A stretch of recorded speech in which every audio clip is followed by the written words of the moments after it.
Okay, yes, you saw the title, you saw the thumbnail, you clicked, and now I'm here to tell you that.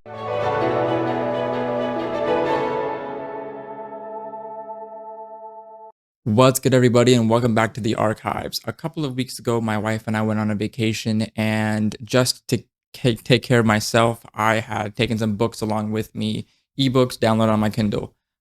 I need books to be in like a calm, relaxed state, and since we were going to a place I've never been, and we were just, I was going to be out of my element, I knew I needed some books just to, help me through it, essentially. At nighttime before we go to bed, I read. In the morning, if I wake up early before her, I read. In transit, I read, or when we have downtime, I read. That's just what I do in my downtime on trips like this, because there's nothing really to do on my phone. I especially needed the books when we're at a pool or at a beach, because your boy doesn't go into water. Your boy doesn't like water like that. So I was on a sandy beach just chilling and reading dark fantasy. And so I finished 4 books that week, and I really want to tell you about them. There's actually 5 in this list, but you'll see why there's an extra one. So let's start with Of Blood and Fire by Ryan Cahill. This is of his Bound and Broken series, his main series. He has, I believe it's a 3 or 4 book series with some short story, standalone, like prequel, sequel, like added in kind of side stories. This story might be one of the better modern coming of age stories. And don't let the beginning of the book fool you. Yes, they went into a forest for their coming of age exam, but that's kind of a misdirection. This entire tale is a huge coming of age story for these 3 men. And speaking of these 3 men, you have Callan, Rist, and Dan. And I actually love this trio. I need all 3 of them to make it to the end, because if they don't, I will be shattered. And the way all 3 of these guys were portrayed, even at the beginning, it really felt like your classic 3-man RPG starting classes, right? Callan, the main character, is like your warrior class. Dan is like really good at archery. He's kind of your ranger class. Rist somehow, in some flight or flight instincts, developed magic. So he's like your mage class, So you have all 3 of these classes starting off and kind of really showing you the different ways and cultures of this story and where it's heading. Yeah, there was a lot of death in a story like this, but I do have to say, like, these deaths just aren't doing it for me anymore. I read A Vengeful Realm, okay? Tim Fasciola completely ruined death scenes for me because they just don't hit the same anymore. Like, I just expect people to die in these stories and they don't really hit the same emotions anymore. So I'm hoping, if there are, like, as there are more deaths in the series and the books I read, I really want more compelling, emotionally driven deaths, not just like this family member died, oh gosh, kind of thing. But that just might be a me thing. I really love the magic system explanations in this book and how different races use the magic, right? It's like this amalgamized ball of mana in your body or in your brain, and the way you conjure is like you pull a thread from that huge ball of the element and maybe of the size of the magic that you want to conjure, and then you use that as you will.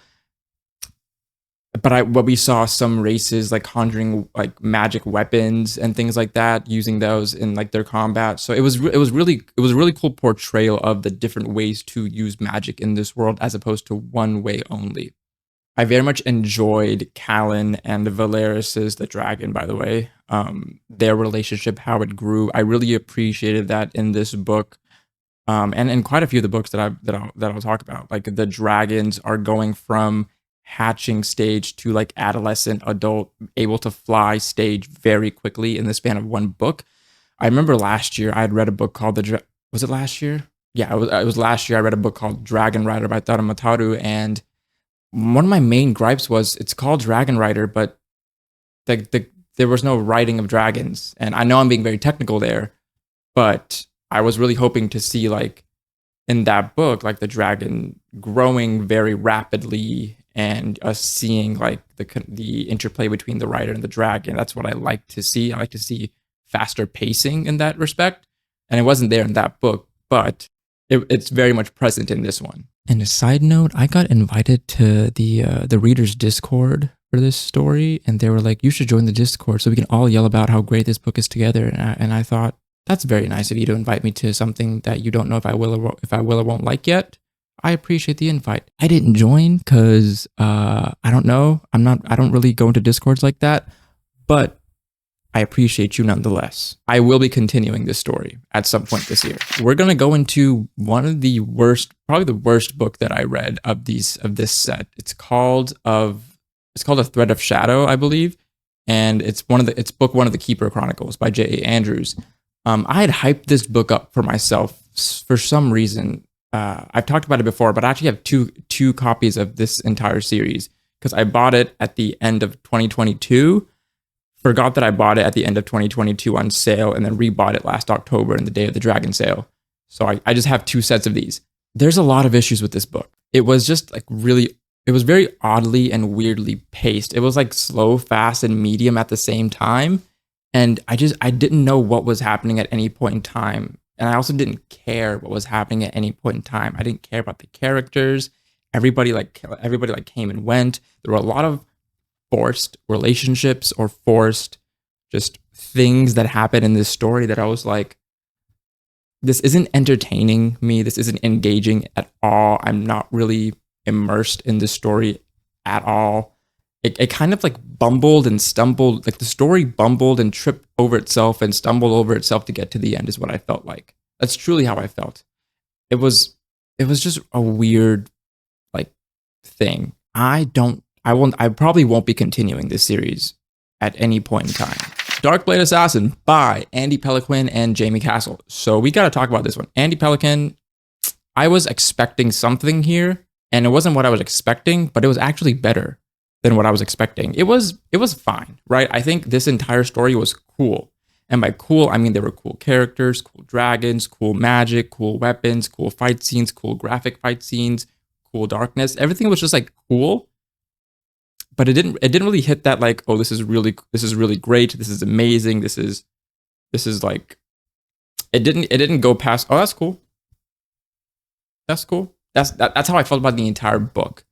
I will be continuing it, but I still don't have very high expectations. I think I'm just gonna go along for the ride on this one, as opposed to expecting a lot from it. The main characters, Natisse and Cullen, two pretty cool, badass motherfucking characters. One's an assassin, one's a fighter, essentially.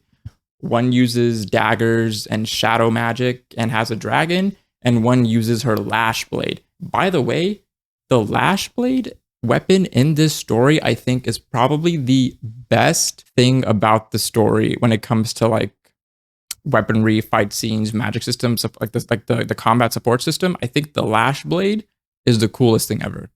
It's like a whip blade. It's like a serrated whip blade. I think it's really dope. Good touch, Andy Pelican. Or Jamie Castle, whichever one of you guys put that in there, good touch. I did enjoy that their portrayal of the magic system was there are repercussions of using it too much. Like Cullen's shadow magic, there are repercussions of him using his shadow magic too much, which is basically him being trapped in the void realm and unable to get out, essentially, right? If he uses it too much, because the magic can take a hold of you versus you taking a hold of the magic. So I appreciate like a limitation and like a risk versus reward type thing where the magic system makes sense in a dark fantasy. And then when it comes to like the plot, interesting enough to keep me intrigued to continuing into the story. I will say the ending of it, not really what I wanted, or I didn't like it. It was very like abrupt. It was jarring in that sense. It felt very abrupt. So hopefully, like I hope some of these things get fixed in later books, to make it more engaging, because it is a 4-book series. So I don't know, but we'll see. Last thing I'll say is that it's supposed to be a dark fantasy. If you think gushing blood, gory, like a lot of people dying all the time type thing is dark, cool. I think this is like medium, average dark. It's not like dark, but it's not like light. It's like average in the medium. If it gets darker, I'm down for it. All in all, a pretty cool book, and we'll see if it gets better from there. This next book really, I don't want to say shattered again. It really did not live up to the expectations I'd built up in my head through no fault of its own. I didn't even know what to expect, but this is Miss Percy's Pocket Guide. And for some reason, I thought this book was going to be this really cool, like Tomb Raider, Lara Croft ass type story where they find the dragon egg and like have to, it hatches and they have to learn about how to raise a dragon through raising a dragon, and not a lot of information is given up front, that kind of thing. Yeah, it's not that. The setting is essentially this English woman. It's set in, I don't even know what year it's set in, but there's a lot of old English, not old English, but like very like proper English language in this, to the point where like 15 words out of the first 85 pages, which is where I stopped because I DNF'd it, I didn't know what those words meant. I specifically highlighted them to go back and Google them later. I just, I didn't know what they meant. I might make a video on what all those words mean, just because. But it's essentially like this like middle-aged English woman gets inheritance from her deceased uncle, I believe, and the uncle left her a dragon egg and all of his notes and stuff on it. That's essentially it. That's not what I had a problem with. I had a problem with the fact that the way it's written, the prose, it's like whatever unstructured database mess that your brain is, that's what the book was. Like it was like unstructured, not unstructured, but very like, it was very stream of consciousness narration with, a lot of heavy description and exposition, very, very slow paced, parentheses to do like sidebars and asides, but those asides were like 3 sentences, 4 sentences long. And it was just, every single page was a workout to read through, like a mental workout to read through. Don't get me wrong, I like a good workout, but I really didn't vibe with this book. I was really hoping I could. I just think the pacing, the prose, the narrative, like all of that stuff together just didn't make for a good story for me at this time. I will say, if you try and like narrate it in your head with your own inner monologue, inner voice, it's really hard. If you give it like Amelia Tyler from Baldur's Gate 3, gets a little bit easier, but it didn't fully help. That I just stopped reading it. I couldn't take it anymore. I couldn't get through the book. It wasn't the type of fantasy I was really like hoping for. So I just kind of put it on pause. I DNF'd it. Maybe I'll go back to it in the future this year. And if I don't, I don't. I gave it a shot. But now I need to tell you about the best book that I read that week. And it's called Ascendant by Michael R. Miller. I will always credit Neil the Book Guy on TikTok for recommending this book. This is the first time I saw it, and it's the first time I saw a blind and blindfolded dragon on a cover, and or a story about a disabled dragon, in a sense. As far as I can remember, I don't recall other disabled dragons in like the stories that I've read. And if I'm not recalling one, I'm sorry. This book, this is like quite literally what I needed in the book. I think this story might be like my Echo Saga 2.0. It's not as great as Echo Saga, but it's only book 1, but it's I can feel myself like feeding into it as much as I did Echo Saga. So this story really has all the elements of a classic RPG video game. And by that, I mean you have your main characters, you have your supporting cast, you have your quest lines, you have your magic power system, you have a good amount of combat, you have a world building, you have a good character dialogue, you have really cool dragons, you have interesting villains thus far, and or a very big looming threat. It has all of your like it's built up very, very well, all in one book. And to start off with, I really want to talk about the magic system because it's truly fascinating and gives you a very nostalgic feel, right? Because in a lot of the games we play, right, we can choose what spells we want, right? You can choose a fireball or a ice spear or maybe an earthquake. You can choose those things, right? But you could also maybe choose a fire pulse, like a stream, as opposed to a ball. Or you could choose like maybe an ice shatter as opposed to an ice spear. Or you could do an earth shield versus an earthquake.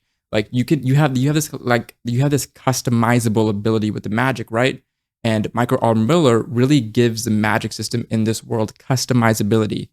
And I loved that. There's this quote at the beginning of the book where he describes how the weapons of certain these dragon riders portray like what element that they can conjure through their dragons. So like I literally wanted to find it for you. It says each rider also had a great weapon strapped on their backs. Most were swords, too big for ordinary humans to wield, and each blade's shape and color were influenced by its rider's magic.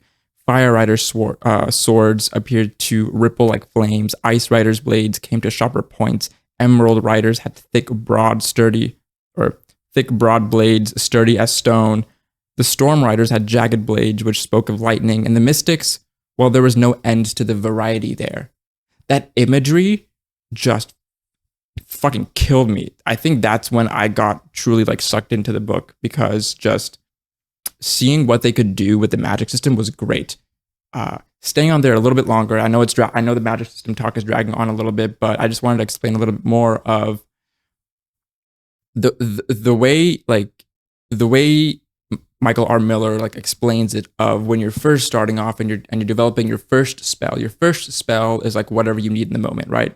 Fireball, ice shatter, lightning bolt, or etc. Right? A lot of the times, maybe it's single target, right? Then he talks about, okay, well, now when you get to a different rank of Dragon Rider, when you get to the next level of being able to use more of your dragon's magic and achieving like a higher rank, when you rank up, you get access to another spell slot. That's essentially what he said. He said you have one spell slot, and when you rank up, you get access to a second spell slot, and then you can make your second spell slot whatever you want. If your first spell is a single target, your second one is an AO. You can make it into an AOE.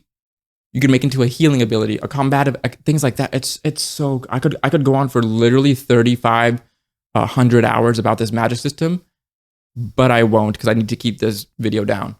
And to talk about the characters a little bit, right? You have Holt, Cook, and Ash. Holt is basically the son of a cook, and I really enjoyed, side note, that the political ordering system in this story is about your like last names.